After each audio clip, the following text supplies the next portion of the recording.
जय हिंद फ्रेंड्स, मैं दीपक स्वागत करता हूं आपके अपने इस धमाकेदार चैनल जय हिंद भाई दीपक सर पे। दोस्तों, जैसा कि संविधान के बारे में मैंने आपको अनेक वीडियो के माध्यम से कुछ जानकारी दी थी, उसी जानकारी को पूरा करते हुए आज मैं फिर आपके समक्ष पुनः अपनी वीडियो लेकर आ रहा हूं। दोस्तों, आपसे बेहद उम्मीद है कि हमारी इस वीडियो को लास्ट तक देखेंगे और जब वीडियो अच्छा लगता है तो अपने दोस्तों के शेयर अवश्य करेंगे। दोस्तों, आज हम संविधान के एक सबसे दमदार, एक सबसे महत्वपूर्ण टॉपिक के बारे में बात करेंगे, जिसे कहते हैं हम संसद। क्या कहते हैं? संसद के बारे में पढ़ेंगे। क्या पढ़ेंगे? संसद के बारे में आज हम हमसे बहुत अच्छी तरीके से चर्चा करेंगे। दोस्तों, संसद क्या है? संसद क्या है? संसद कुछ नहीं है, केवल एक भवन का नाम है। उस भवन में जिसमें हमारे देश के नेता, राष्ट्रपति, प्रधानमंत्री ये सब बैठ जाते हैं और बैठ के संविधान में दी गई बातों को देश को चलाने के लिए किसी भी बिल या किसी भी नियम कानून को बनाते हैं। तो जो यह जहाँ वे बैठते हैं, ये विधायक लोग, नेता लोग, ये बड़े बड़े लोग, राजनेता लोग, उसी भवन को कहते हैं हम संसद भवन। क्या कहते हैं? संसद भवन। ठीक, संसद भवन समझ में आया?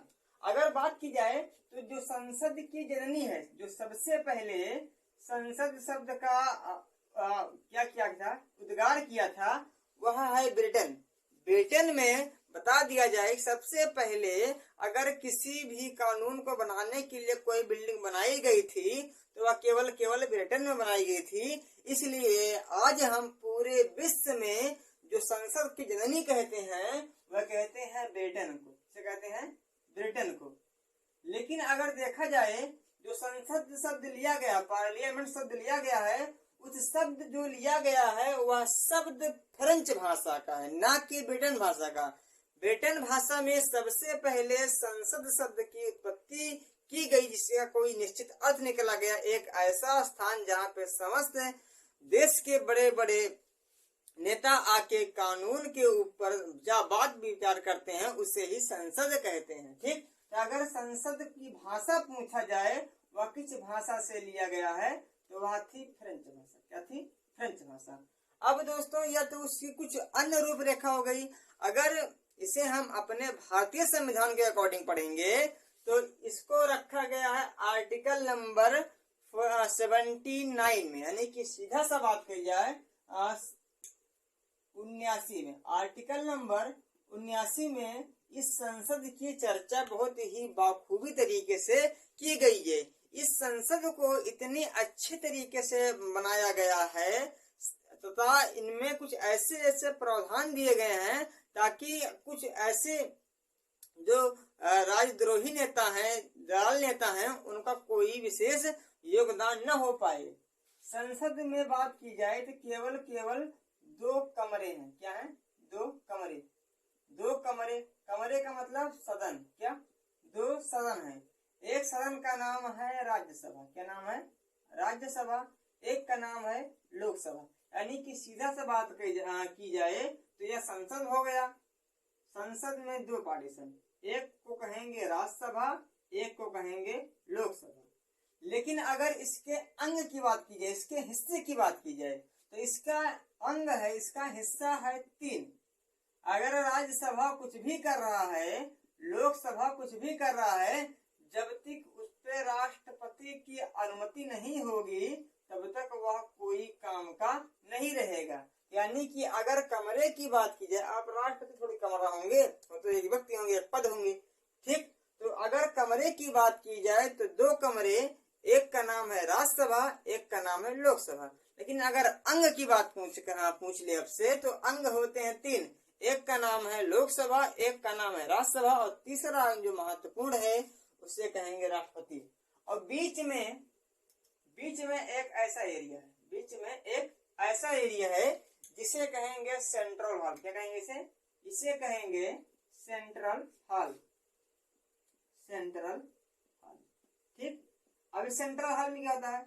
संविधान की जो बात की जाए, जो संविधान लिखा जा रहा था, तो ना तो लोकसभा में बैठ के लिखा जा रहा था और ना तो राज्यसभा में। संविधान केवल इस सेंट्रल हॉल में ही बैठकर लिखा जा रहा था। आपको यह बात अच्छे तरीके से पता होनी चाहिए। उसके बाद क्या बात करें?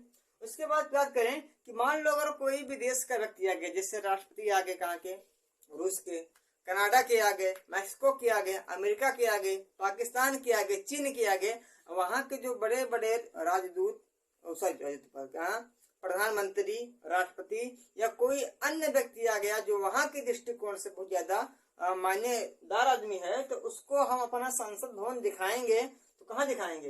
राज्यसभा में बैठा के, लोकसभा में बैठा के? कहीं नहीं, उसको सेंट्रल हॉल में बैठा के दिखाएंगे, ताकि वह राज्यसभा को भी देख सके और लोकसभा को भी देख सके। यानी कि सेंट्रल हॉल में क्या होता है, पहली बात जो संविधान की रूपरेखा तैयार हुई वह सेंट्रल हॉल में बैठा के तैयार हुई। दूसरी बात, सेंट्रल हॉल में क्या होता है, सेंट्रल हॉल में कोई भी विदेशी व्यक्ति आता है, तो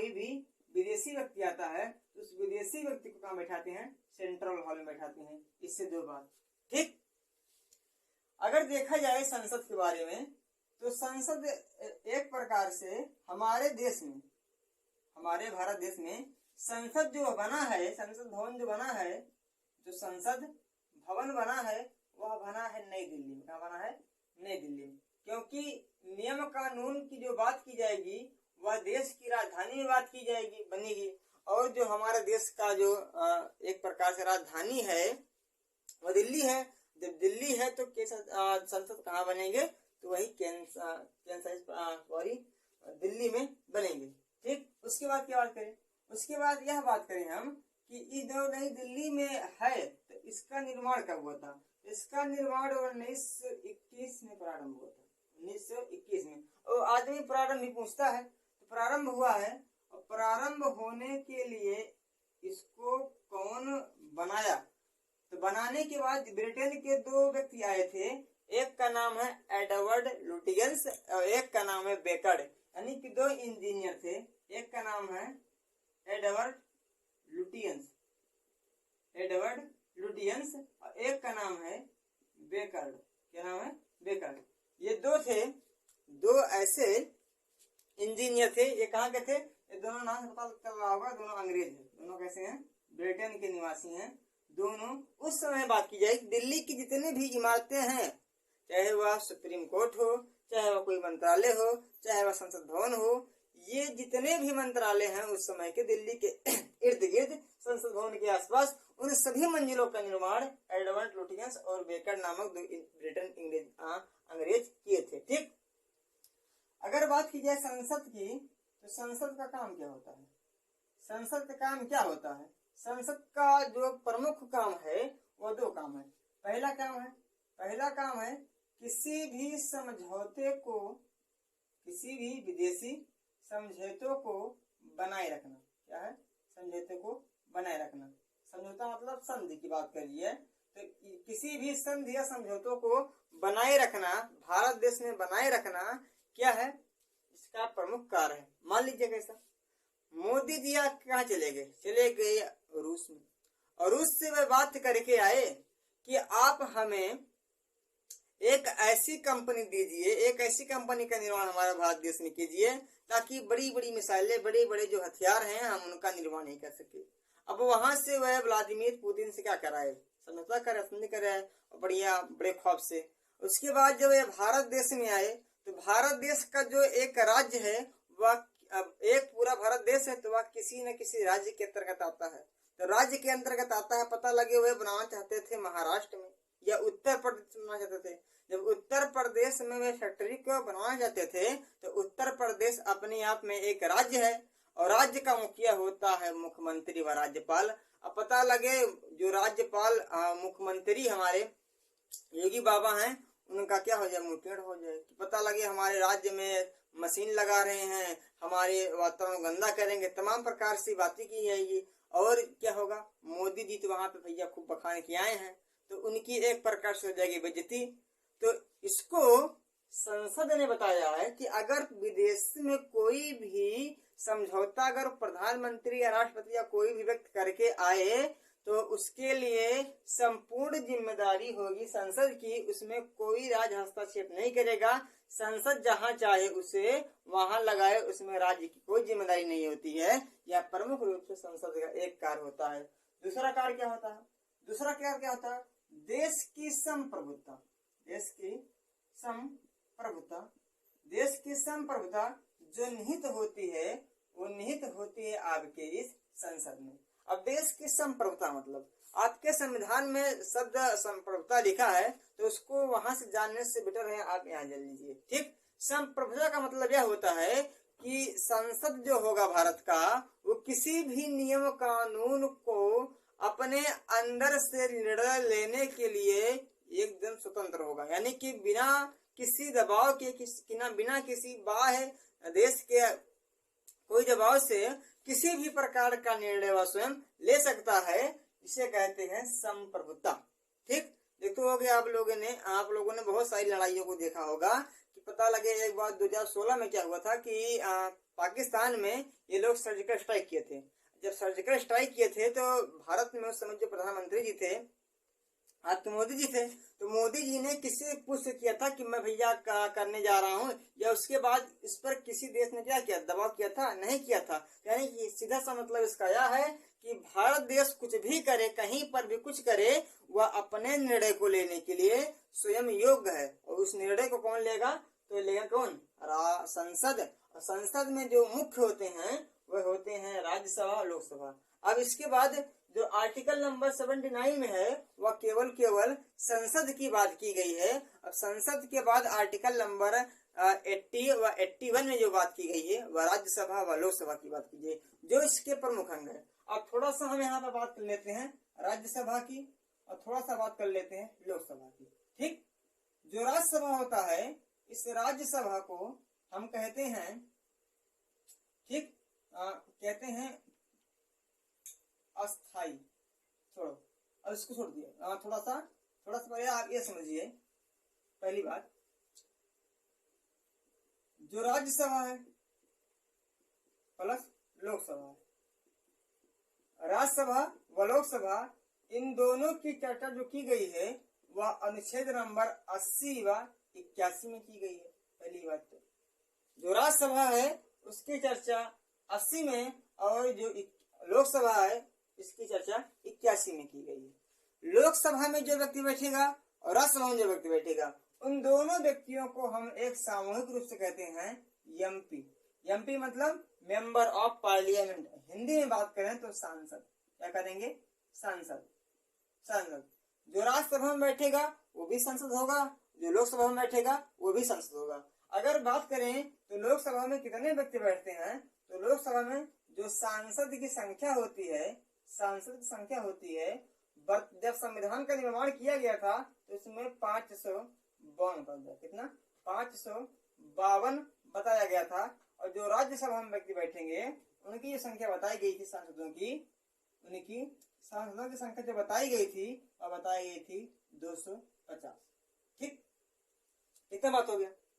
अब इसके बाद और थोड़ा यह बात कर लें कि वर्तमान में कितना है। तो वर्तमान में बात कर लें तो इनकी संख्या है 245 जो राज्यसभा में सांसद बैठे हैं, और जो लोकसभा में सांसद बैठे हैं उनकी संख्या है 545। ठीक, जो 545 हैं, तो 545 में से 2 व्यक्ति ऐसे होते हैं जो आंग्ल भारतीय होते हैं। क्या होते हैं? आंग्ल भारतीय। आंग्ल भारतीय का मतलब यह होता है कि उनके पप्पा जी कहाँ के हो, ब्रिटेन के हो, मम्मी जी कहाँ हो, इंडियन हो। यानी कि उस दौरान जो हुआ था कि ब्रिटिश के कुछ ऐसे व्यक्ति थे जो यहाँ की महिलाओं से विवाह कर लिए थे, और विवाह करने के बाद जो संतान उत्पत्ति हुई उनको कहा गया एंग्लो इंडियन। बाद में जब अंग्रेज चले गए, अपने बीवी बच्चों को यहाँ छोड़ गए, उस प्रकार से जो बच्चे होंगे आज उनको एक प्रकार से गाली का सम्मान मिलता है। इसे कहते हैं एंग्लो इंडियन। लेकिन अब क्या करें, भारतीय समाज है तो इन लोगों की भी व्यवस्था एमपी के रूप में संसद में की गई है। ठीक, ताकि संविधान किसी को छोटा बड़ा ना कहे, सभी व्यक्ति को एक समान महत्व से देखते हुए इन 2 व्यक्तियों की जो समानता है वह संसद भवन में अच्छी तरीके से की गई है। उसके बाद क्या बात करें, उसके बाद जो व्यक्ति बचते हैं 2 निकाल दीजिए, इसमें कितना बचेगा? 543 व्यक्ति हैं। वह व्यक्ति होंगे आपके स्टेट से, यानी कि राज्य से, और दूसरी बात की जाए वह होंगे यूनियन टेरिटरी के शासित प्रदेश से। इसमें जो बात की जाए, इसमें 12 व्यक्ति ऐसे होते हैं जिसको राष्ट्रपति अपने इच्छा के अनुसार क्या करता है, चुनता है। हमने राष्ट्रपति के वीडियो में इसको अच्छे तरीके से बताया है, फिर एक बार देख लीजिए। जो 12 व्यक्ति होते हैं ये राष्ट्रपति जी क्या करते हैं, अपनी इच्छा के अनुसार इनकी नियुक्ति करते हैं। लेकिन काहे, उनकी इच्छा कैसे कहेगी, उनकी इच्छा इसलिए कहेगी क्योंकि वे जो व्यक्ति होंगे वे विज्ञान के क्षेत्र में, कला के क्षेत्र में या साहित्य के क्षेत्र में या कोई अन्य क्षेत्र में क्या होंगे, एक स्पेशलिस्ट होंगे, विशेषज्ञ होंगे, इनकी इनको पूर्ण जानकारी होगी। तो उसको राष्ट्रपति अपनी इच्छा के अनुसार राज्यसभा में बैठा देगा। और कितने बैठाएगा, केवल 12 को बैठाएगा। बाकी जितने बचे कितने, 233। जो 233 व्यक्ति हैं इनकी जो नियुक्ति की जाती है वह स्टेट्स की जाती है, और उसके साथ साथ जो की जाती है वह यूनियन टेरिटरीज की जाती है, यानी कि केंद्र शासित प्रदेश से। अब आपके दिमाग में यह आया होगा कि जब चर्चा की गई थी 550 की, 550 से 52 की, और इसमें चर्चा की गई थी 250 की, तो इसमें इतने व्यक्ति कम क्यों है, यानी कि इसमें 5 इसमें 7 व्यक्ति कम क्यों है। तो इससे बात की जाए कि जब आपका देश आजाद हुआ था 1947 में, तो उससे एक दिन पहले 14 अगस्त 1947 को हमारा पाकिस्तान पड़ोसी चाचा जो पाकिस्तान है वो आजाद हुआ था।